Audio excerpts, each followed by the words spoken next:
This PowerPoint is over work and power. All right, so when we talk about work, there's a physics definition of work, and it's probably different than what you think of when you think of work. You think of maybe a job or something like that, but maybe we can use that past experience to kind of help us to form the definition of what work is. First of all, if you push with a greater force or less force in your experience of work, would that be more work or less work? Hopefully you see that with a greater force, you're going to do more work. Now, what about distance? If you go a shorter distance or a greater distance, which one will give you more work? If you push something 5 meters and somebody else pushes the same object 10 meters, who does more work? Hopefully you recognize with a greater distance, you're going to have a greater amount of work. So that gives us a basis for our equation where work is going to be equal to the amount of force times the amount of displacement, or the amount of distance that it travels. So the total work done equals force times distance. So the true definition of work, one we're going to be using for our class, is going to be work is a process of transferring energy by applying a force over a displacement, Now, only part of the force can do work. Only the force that's in the same direction or opposite direction, what we call parallel to the displacement, does any work at all. So let's take this example we have. We got this suitcase that's the suitcase effectively is being pulled up at an angle at a displacement that is horizontal. So if we look at the forces that are acting on it, we've got a normal force up, force of gravity down, the force of friction opposing the direction that it's moving, and then you get this force 1, this applied force that's up at an angle here. All right, so my question is, which force or forces does any work? So we got the force of gravity itself. Does the force of gravity do any work? Well, gravity is down and the displacement is horizontal. That's perpendicular. Perpendicular force to the displacement doesn't do any work. It has to be parallel. So gravity does not do any work. What about this force 1? The answer is sort of. It does. If you remember, vectors have a direction, and we also can break a vector into components. We have a horizontal component and a vertical component. So the horizontal component is parallel to the displacement, so that horizontal component of the force does work. But the parallel or the perpendicular component, the one that's up and down, that component does not do any work. So does force 1 do any work? Sort of. It's only the parallel component, that component, the cosine component effectively, for that force at an angle, that does any work. What about the force of friction? Does it do any work? Well, parallel can also be what we call anti-parallel, basically meaning that it's parallel, but it's in the opposite direction. So force of friction does do work, but since it opposes the direction of the displacement, it actually does negative work. So the amount of work that friction does is negative. What about the normal force? Well, normal force is also perpendicular, just like the force of gravity. Therefore, normal force does not do any work. So of all these forces that are being applied here, force of friction does negative work, and force 1 has a component that does positive work. So the first example I have here for work, in the diagram above, we have a cart that's being pulled with a force of 110 newtons horizontally for a displacement of 24 meters. How much work is done on the cart? Well, simply put, the work is going to be equal to force times distance. So we take that force, which is 110 newtons, multiplied by distance, which is 24 meters, and we get a total of 2,640 Newton meters. Now, Newton meter is going to be a new unit that we call joules. That's a capital J. So the capital J is a unit for energy. 1 joule is going to be equal to 1 Newton meter. In this next problem, it says the third floor of a house is 8 meters above street level. How much work is needed in order to move a 150 kilogram refrigerator to the third floor? So the third floor being 8 meters above, we have a distance, but we don't really have a force that's given to us. So how do we figure out force? Well, think about this. In order to lift this refrigerator, what do I have to push against? If you think of gravity, gravity is the force that's pulling down. I have to push an upward force that is at least equal to the force of gravity, if not more. So I know that I need a force, an applied force, that is at least equal to the force of gravity. So it's 150 times 9.8. So I need to at least apply 1,470 newtons in order to lift this object upward. Now, if I lift it with that 1470 newtons multiplied by 8 meters, that gives me 11,760 joules. Now, since joules is base units, we can actually put a prefix on there for kilojoules. Kilo, if you remember, is 1,000 or 10 to the third. So 11.8 kilojoules is the same as 11,800 joules. This next example, it says Holoke does 176 joules of work, lifting himself 0.3 meters. What is Hiloke's mass? Okay, so if you think about this pretty much like the last problem, that the amount of work is 176 joules and the displacement is zero point 0.3 meters, you can use that to figure out what the force is. So take that force and you take the displacement over to the other side, you get work divided by displacement equals that force, which is going to give you 587 newtons. So the 176 divided by 0.3. And then that force, if he's lifting himself, then that means the upward force he's applying is going to be equal to that downward force of gravity, which is equal to mass times 9.8. So we take that force that's equal to his force of gravity, so 587, then we divide by 9.8, and we get that his mass is going to be about 60 kilograms, 59.9 kilograms. In this next example, we have an object that's being lifted to the top of a ramp. So it has a weight of 24 newtons, so I don't have to multiply by 9.8 to figure out its weight. The weight's given to me. And if I lift it to the top of that ramp, how much work is done?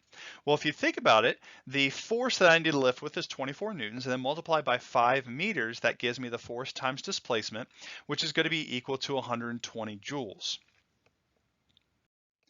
So what if I take the same problem, but this time I actually use the ramp? So rather than lifting it to the top of the ramp, I push it up the ramp. All right, if you have any experience with pushing something up a ramp, hopefully you realize that it takes less force to push it up a ramp than it does to actually physically lift the object. So if you've ever been moving any boxes, to lift an object takes a greater amount of force than pushing it up a ramp. So in order to figure out how much force it takes to go up this ramp, we've got to use a little bit of trig. And that force up the ramp is going to be the parallel component of gravity. It's a little bit complicated, but effectively it's going to be the sine component.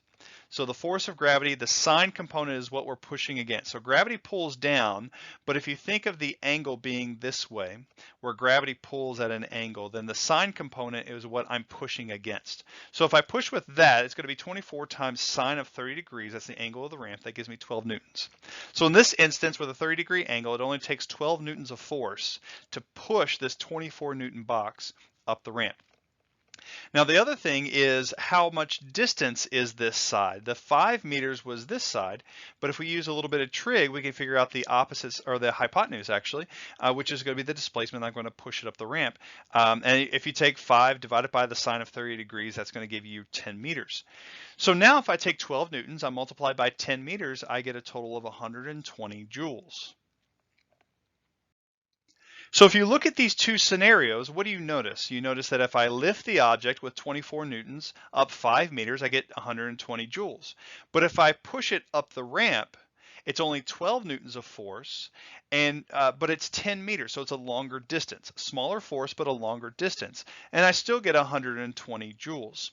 So how can we use this to our advantage? This is referred to actually as mechanical advantage. A ramp is one of the simple machines, and what it does, it decreases the amount of force you need to apply by increasing the distance that it's being applied. It's the same amount of work either way, but it's less force over a greater distance. And that's how all simple machines work.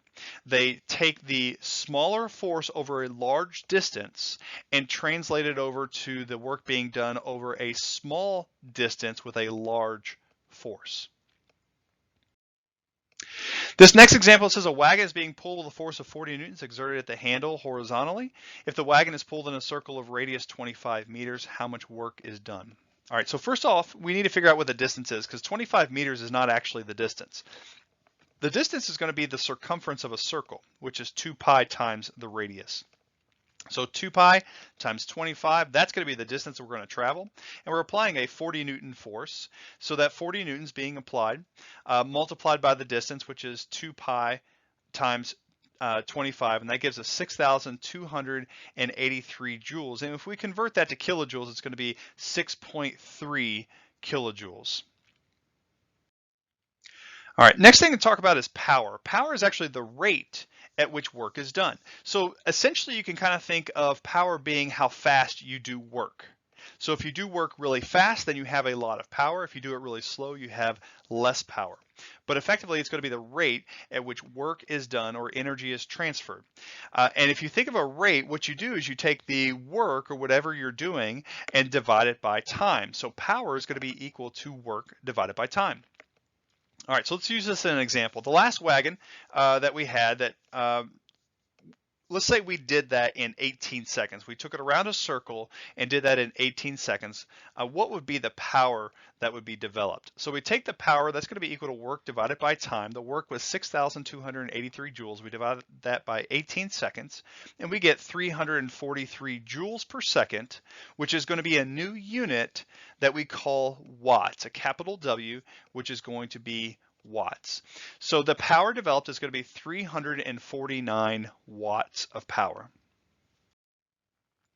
In this example, it says a cyclist exerts a force of 15 newtons as she rides a bike 251 meters in 30 seconds. How much work is done by the cyclist when they do this? All right, so the work is going to be equal to the force times displacement. The power is going to be equal to the work divided by time. So power is work divided by time, but we're going to figure out the amount of work first, which is force times displacement.